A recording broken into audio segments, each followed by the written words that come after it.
Hello friend, welcome back to our YouTube channel study point by Neelam. तो बच्चों, कैसे हैं आप सभी? आई होप आप सभी अच्छे होंगे। तो दोस्तों, आप सबकी रिक्वेस्ट पे आज हम लेके आए हैं पंचायती राज से रिलेटेड कुछ इन्फॉर्मेशन। तो बच्चों, जो हमारे चैनल पे नए हैं वो हमारे चैनल को सब्सक्राइब कर लीजिएगा, बेल आइकन को प्रेस कर लीजिएगा ताकि आने वाली अपडेट आपको मिलती रहे। तो चलो वीडियो को शुरू कर लेते हैं। तो पंचायती राज व्यवस्था ग्रामीण भारत की स्थानीय स्वशासन की प्रणाली है।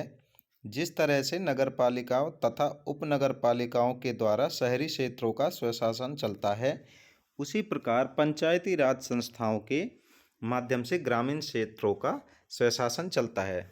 तो बच्चों, जिस तरीके से शहरी क्षेत्रों में कामकाज कराया जाता है और वहाँ की प्रणाली चलती है, उसी तरीके से ग्राम क्षेत्र में भी प्रणालियाँ और वहाँ का स्वशासन चले, इस वजह से एक पंचायत राज की व्यवस्था गठित की गई थी। तो चलिए आगे बढ़ते हैं।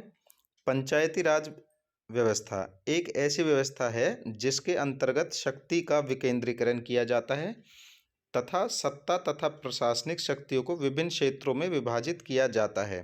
यानी कि पूरी पूरी ताकत एक हाथ में ना देकर उसको विभाजित करके अलग अलग लेवल पे बांट दिया जाए ताकि कार्य अच्छे से हो सके। शक्ति का विकेंद्रीकरण किया जाता है ताकि विकास योजनाओं को राष्ट्र के प्रत्येक क्षेत्र में क्रियान्वित किया जा सके। यानी कि जो केंद्र सरकार की जो योजनाएं हैं वो अच्छी तरह से लागू हों, इस वजह से पंचायती राज व्यवस्था को गठित किया गया था। पंचायती राज व्यवस्था 73वें संविधान संशोधन 73 अमेंडमेंट एक्ट के द्वारा बनाई गई है। स्थानीय स्तर पर शासन के रूप में एक विभाजन होता है। यानी कि हमारे जो लेवल है वो क्या है, सबसे नीचे होता है आपका पंचायत राज, यानी कि जो पंचायतें होती हैं। उसके ऊपर होता है आपका राज्य स्तर पर, फिर होता है केंद्रीय स्तर पर। ये 3 लेवल हैं जिसके उससे हमारा देश स्वशासन व्यवस्था चलती है। तो आइए और जानते हैं पंचायती राज व्यवस्था के बारे में। पंचायती राज प्रणाली देश में मूल लोकतांत्रिक संस्थानों के प्रयोजन एवं विकास में एक महत्वपूर्ण स्थान है। पंचायती राज प्रणाली प्रतिनिधि लोकतंत्र को एक सहभागी लोकतंत्र में बदल देता है। पंचायती राज मंत्रालय द्वारा हर साल 24 अप्रैल को राष्ट्रीय पंचायत राज दिवस के रूप में मनाया जाता है। तो वो कौन सी तारीख है? हर साल जो 24 अप्रैल को राष्ट्रीय पंचायत राज दिवस मनाया जाता है। ये इंपॉर्टेंट इन्फॉर्मेशन है, इसको नोट डाउन कर लीजिएगा, क्योंकि इसी दिन 73वें संविधान संशोधन विधेयक को राष्ट्रपति का लहजा मिला था। यानी कि राष्ट्रपति जी की तरफ से 73वें संविधान संशोधन विधेयक को पारित कर दिया गया था, यानी कि हरी झंडी मिल गई थी। इसने भारत में पंचायती राज संस्थानों को संवैधानिक समर्थन दिया। तो जब हमारे राष्ट्रपति जी ने इसको हरी झंडी दे दी थी तो इसको क्या हो गया, संवैधानिक समर्थन मिल चुका था और पंचायती राज संस्थान को संवैधानिक समर्थन पूर्ण रूप से मिल गया था। इसमें कुछ इम्पोर्टेंट इन्फॉर्मेशन भी है। हर साल उत्तर प्रदेश के झांसी में इस दिन को मनाने के लिए एक पूरे दिन का राष्ट्रीय सम्मेलन आयोजित किया जाता है। देश भर के पंचायत प्रतिनिधि आयोजन में भाग लेते हैं और अपने विचार व्यक्त करते हैं। तो कहाँ पर ये किया जाता है? ये आपका किया जाता है उत्तर प्रदेश झांसी में। पंचायत राज व्यवस्था को एक तरीके से राष्ट्रीय सम्मेलन की तरह आयोजित किया जाता है और देश भर से पंचायत प्रतिनिधि आयोजन में भाग लेते हैं और अपने अपने विचार व्यक्त करते हैं। तो चलिए आगे चलते हैं। तो चलिए अब जानते हैं पंचायती राज व्यवस्था पृष्ठभूमि पंचायती राज सिस्टम, यानी कि इसके इतिहास के बारे में। तो आज जो हम आपको इन्फॉर्मेशन दे रहे हैं ये एक शॉर्ट इन्फॉर्मेशन है, ये आने वाले एग्ज़ाम के लिए भी इम्पोर्टेंट होने वाली है, तो आप इसको अच्छे से नोट डाउन कर लीजिएगा। भारत में स्थानीय स्वशासन आज़ादी से पहले भी बहस का विषय रहा है। यानी कि जो पंचायती राज सिस्टम से रिलेटेड ये क्या था कि हमारा देश जब आज़ाद हुआ था सन 47 में, उससे पहले भी चर्चा का विषय बना रहा है। जहां गांधी गांव के लिए प्रजातंत्र राज और द्वितीयक महत्वता का सिद्धांत चाहते थे, वहीं नेहरू जी और अंबेडकर एक मजबूत केंद्र के पक्षधर थे। मतभेदों के कारण डीपीएसपी के तहत इसके गठन के समय संविधान में केवल पंचायती राज का उल्लेख किया गया था। यानी कि गांधी जी तो चाहते थे कि पंचायती राज सिस्टम आए, लेकिन नेहरू जी और भीमराव अंबेडकर थे वो इसके समर्थन में नहीं थे। तो इसका संविधान में केवल पंचायती राज का उल्लेख किया गया था, ना कि पारित किया गया था। हालांकि कई विचार विमर्श और बिलों के बाद अंततः 1992 में 73वें और 74वें संशोधन अधिनियमों के माध्यम से पंचायती राज और शहरी शासन को क्रमशः संवैधानिक दर्जा दिया गया। यानी कि जो आपका 73 और 74 संशोधन था 1992 में, तो इसको क्या किया गया था, पंचायती राज व्यवस्था को संवैधानिक दर्जा दिया गया था। ठीक है, तो ये इम्पोर्टेंट इन्फॉर्मेशन है, आप इसको नोट डाउन जरूर कर लीजिएगा। और दोस्तों, अगर आपको लगता है कि आपको पीडीएफ चाहिए तो हम आपको पीडीएफ भी प्रोवाइड कर देंगे। आप हमारे टेलीग्राम ग्रुप को ज्वाइन कर सकते हैं, जो कि हमारे यूट्यूब चैनल के नाम से ही है। आपको वहाँ पे पीडीएफ अपलोड हो जाएगी। और अगर आपको बच्चों हमारी ये वीडियो पसंद आ रही है तो अपने दोस्तों के साथ शेयर कीजिएगा, क्योंकि अगर आप वीडियो शेयर करते हैं और हमें अच्छे व्यूज़ मिलते हैं तो उससे हमें मोटिवेशन मिलता है कि जो हमने कंटेंट बनाया है वो बहुत अच्छा लगा लोगों को। तो हम आपका साथ देते हैं, आप हमारा साथ दीजिए ताकि हमें भी मोटिवेशन मिले। तो चलिए आगे की तरफ बढ़ते हैं। पंचायती राज व्यवस्था का विकास, यानी कि पंचायती राज सिस्टम है वो किस तरीके से डेवलप हुआ था। तो भारत में पहली पंचायत राज व्यवस्था राजस्थान राज्य द्वारा 1959 में कहाँ से स्टार्ट हुई थी, आपकी नागौर जिले में। ठीक है, तो भारत की पहली पंचायत राज व्यवस्था कहाँ से स्टार्ट हुई थी, आपकी राजस्थान में। कब हुई थी, 1959 में, और जिला कौन सा था, नागौर जिले में। और उसके बाद आंध्र प्रदेश में, यानी कि दूसरा जो राज्य था वो था आपका आंध्र प्रदेश द्वारा स्थापित की गई थी। तत्पश्चात अधिकांश राज्यों द्वारा इस प्रणाली को अपनाया गया। यानी कि जो सबसे पहले हुआ था वो आपका हुआ था राजस्थान में 1959 में, नागौर जिले में, और उसके बाद हुआ था आंध्र प्रदेश में। जब इन दोनों जिलों ने इसको पूर्णतः अपना लिया था तो उसके बाद अधिकांश राज्यों ने इस प्रणाली को अपनाया था। स्थानीय स्वशासन के बारे में मुख्य चिंता इसकी बनावट, शक्ति के विकास की मात्रा, वित्त आदि थे। ठीक है, इसके लिए एक विधि तैयार की गई। तैयार करने के लिए संबंधित केंद्रीय सरकारों द्वारा कई समितियों का गठन किया गया। यानी कि जब पंचायत राज आपका आया था तो उस समय इसको लेकर जो सरकारें थी, उन्होंने, केंद्र सरकार थी, उनके द्वारा कई समितियां गठित हुई थी, जिनमें से आपकी जैसे कि बलवंत राय कमेटी थी, उसके बारे में भी अभी हम जानेंगे। 5 से 6 कमेटियाँ इसके गठित हुई थी, तब तक पंचायती राज पूर्ण तरीके से लागू हुआ था। उनके विचार लिए गए थे और उसके बारे में इन कमेटियों से उनके विचार का आदान प्रदान किया, ताकि ये पंचायत समिति, पंचायत राज अच्छे से गठित हो सके। तो चलिए आइए जानते हैं पंचायती राज से संबंधित महत्वपूर्ण समितियां। पहली जो आपकी समिति थी जो गठित हुई थी वो बलवंत राय मेहता समिति थी, जिसने पंचायती राज का फेवर किया था, जो कि 1957 में गठित हुई थी। अशोक मेहता समिति जो 1977 में गठित हुई थी, और इसको क्या कर दिया गया था, इसको खारिज कर दिया गया था। GV राव समिति 1985 में गठित की गई थी। LM सिंघवी समिति 1986 में गठित हुई थी। आपकी 5वीं कमेटी थी थुंगोन समिति, और 6ठी थी आपकी गाडगिल समिति।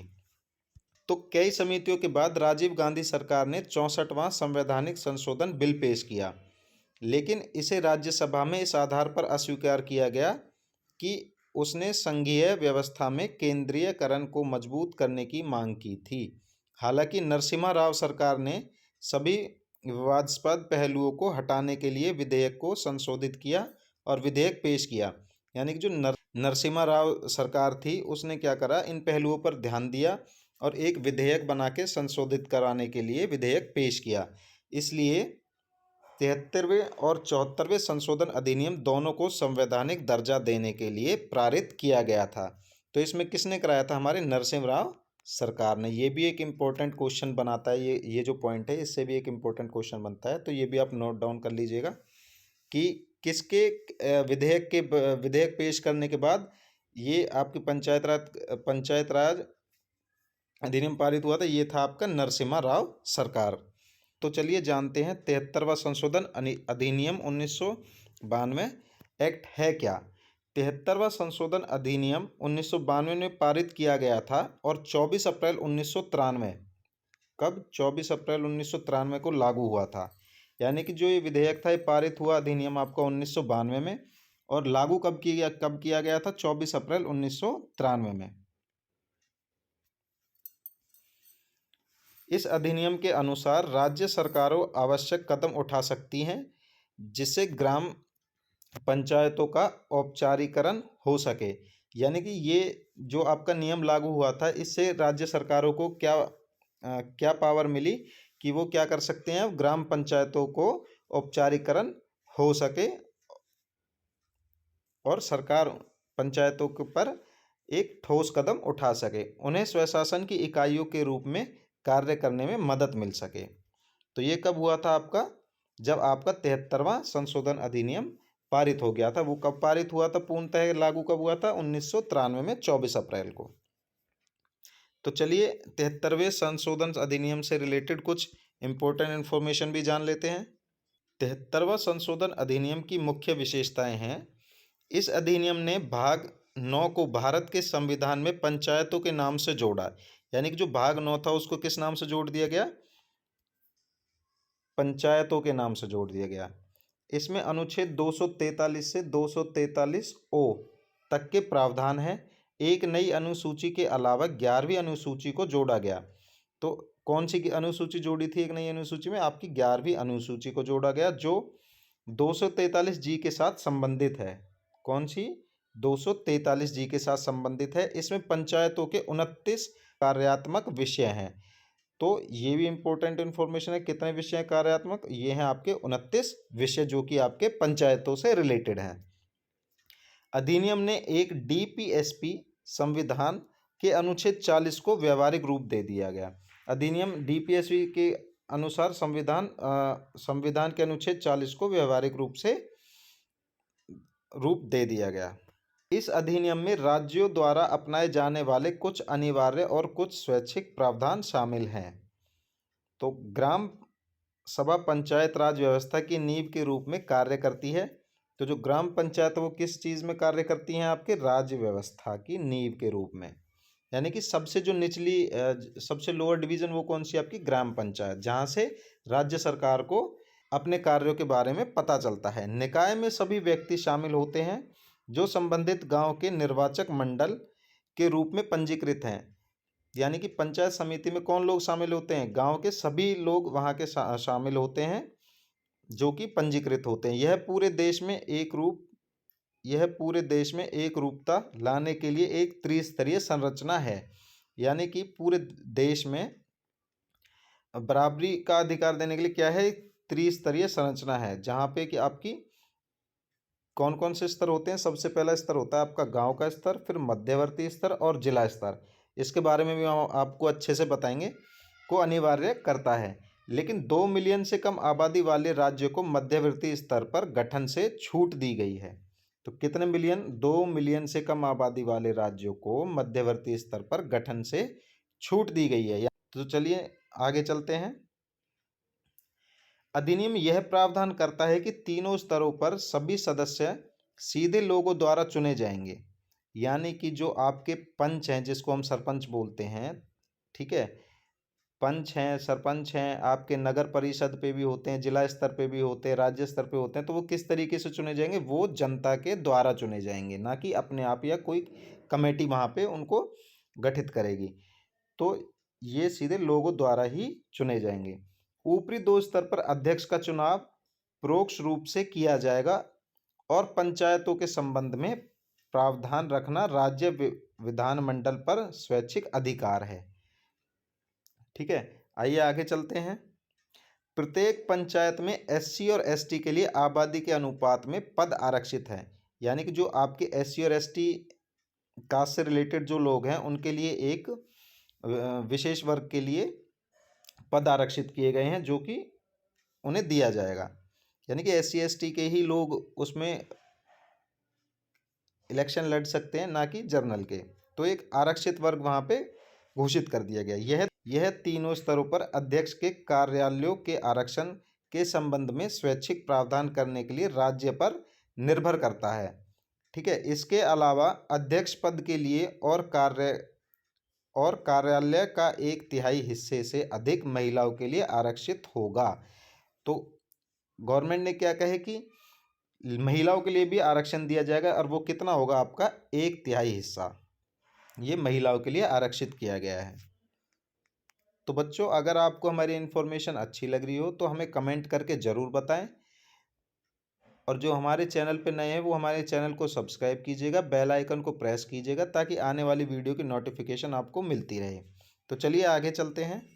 पंचायतें 5 साल की अवधि की होंगी, यानी कि जो पंचायत जो होती है, जो सरपंच जो चुने जाते हैं उनका कार्यकाल कितने टाइम का होता है, वो होता है आपका 5 साल के लिए। जो एक सरपंच बनता है वो 5 साल के लिए चुन के बनाया जाता है, ठीक है। और चुनाव मौजूदा कार्यकाल की समाप्ति से पहले किए जाएंगे, यानी कि जो 5 साल का जो उनका सरपंचों का जो कार्यकाल है उससे पहले चुनाव किया जाएगा। अधिनियम क्रमश वित्त और चुनाव के संचालन के लिए राज्य वित्त आयोग और राज्य निर्वाचन आयोग का एक पद सृजीकृत करता है। पंचायतों के खातों के ऑडिटिंग और तंत्र के तरीके राज्य द्वारा तय किए जाएंगे, यानी कि जो राज्य सरकार होगी वो पंचायतों के जो खाते में जो पैसे देती है उस पे ऑडिटिंग और तंत्र के तरीके किसके हाथ में पावर रहेगी, वो आपके राज्य सरकार के हाथ में रहेगी। अधिनियम राज्य विधानसभा को पंचायत के वित्त के बारे में कानून बनाने और कैसे और किन शर्तों पर वे कर लगा सकते हैं, एकत्र कर सकते हैं और उचित कर लगा सकते हैं के लिए शक्ति प्रदान करता है, ठीक है। तो ये किसके द्वारा किया जाता है, राज्य विधानसभा के द्वारा, ठीक है। कई राज्यों और क्षेत्रों को इस कानून से छूट दी गई है। तो कुछ राज्य ऐसे हैं और कुछ क्षेत्र ऐसे हैं जिसमें इस कानून में छूट दी गई है। इसके अलावा अनुसूचित क्षेत्रों में 5वीं अनुसूचित के तहत 1996 का पैसा PES अधिनियम लागू किया जाएगा। राष्ट्रपति निर्देश दे सकता है कि अधिनियम के प्रावधान केंद्र शासित प्रदेशों पर कैसे लागू होना चाहिए, यानी कि राष्ट्रपति ही निर्देश दे सकता है अधिनियम के प्रावधान केंद्र शासित प्रदेशों पर कि किस तरीके से ये एक्ट लागू किया जाएगा। आइए देखते हैं कुछ अप्रभावी प्रदर्शन के कारण। यद्यपि संवैधानिक दर्जा देने के बावजूद यह कहा जाता है कि अधिनियम केवल ढांचे को निर्मित कर सभी निर्णय राज्य पर छोड़ देता है, कई राज्यों ने निम्न स्तर के लोकतंत्र को मजबूत करने के लिए पर्याप्त तंत्र नहीं लिया है।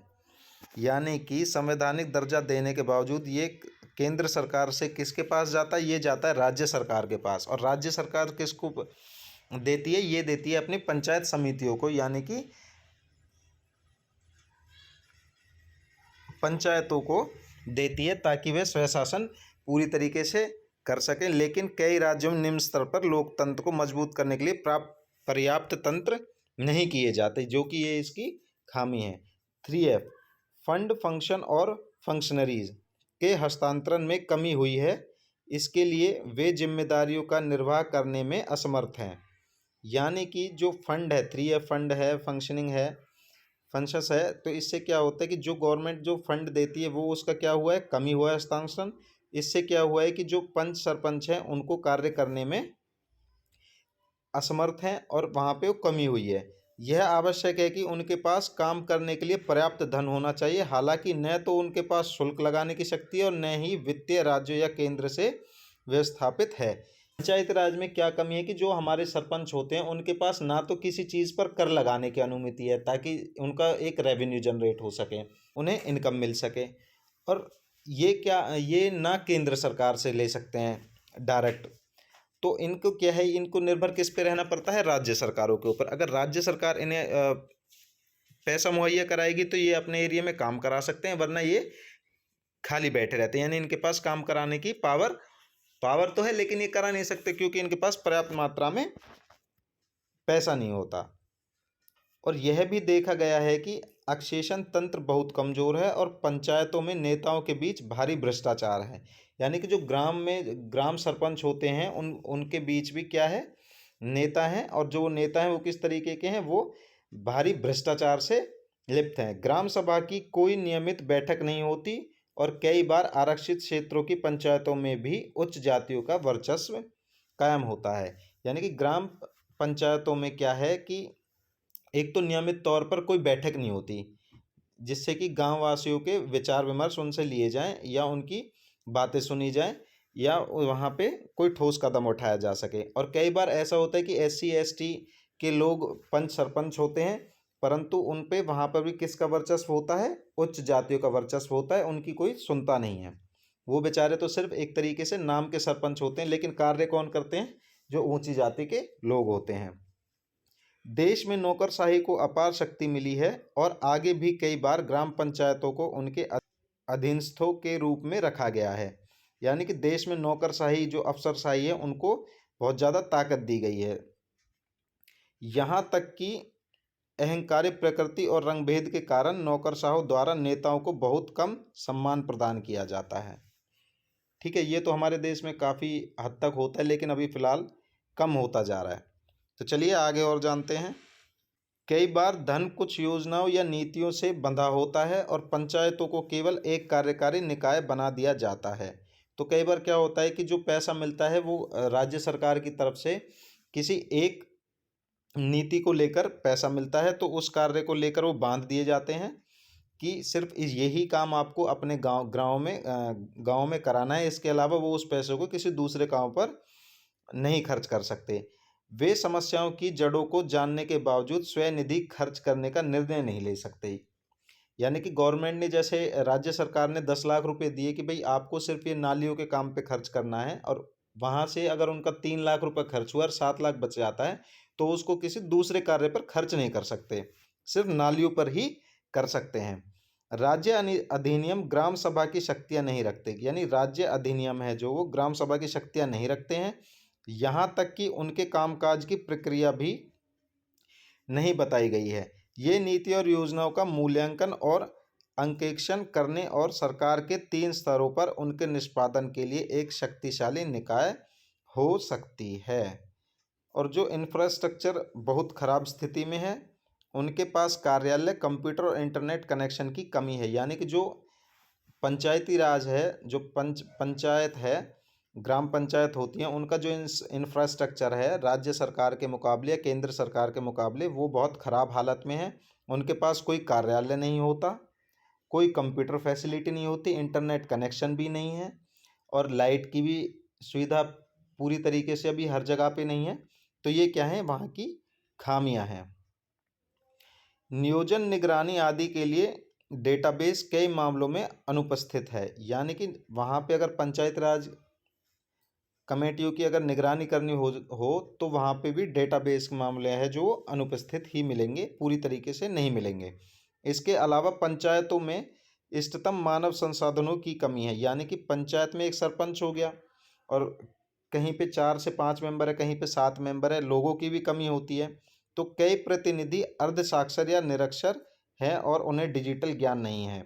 यानी कि कम पढ़े लिखे हैं हमारे जो पंच सरपंच होते हैं, और उनके पास क्या नहीं है, अर्ध साक्षर है या फिर निरक्षर है, यानी कि वो ज़्यादा पढ़े लिखे नहीं है। लेकिन अब तो गवर्नमेंट ने जो सरपंच पद के लिए अपना आवेदन करेगा उसको कम से कम 10 पढ़ा लिखा होना चाहिए, और उसकी आयु कम से कम कितनी होनी चाहिए, 21 से 25 के बीच में। साथ ही पार्टी पंचायत के ऐसे मामले भी सामने आए हैं जहां महिलाओं के निर्वाचित होने पर भी पति के हाथ में शक्तियां होती हैं।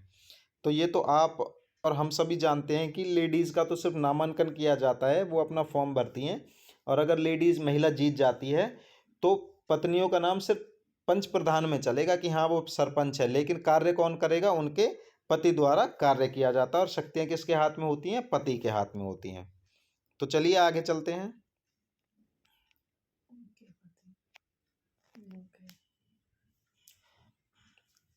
तो इसका समाधान और सेटलमेंट क्या हो सकता है।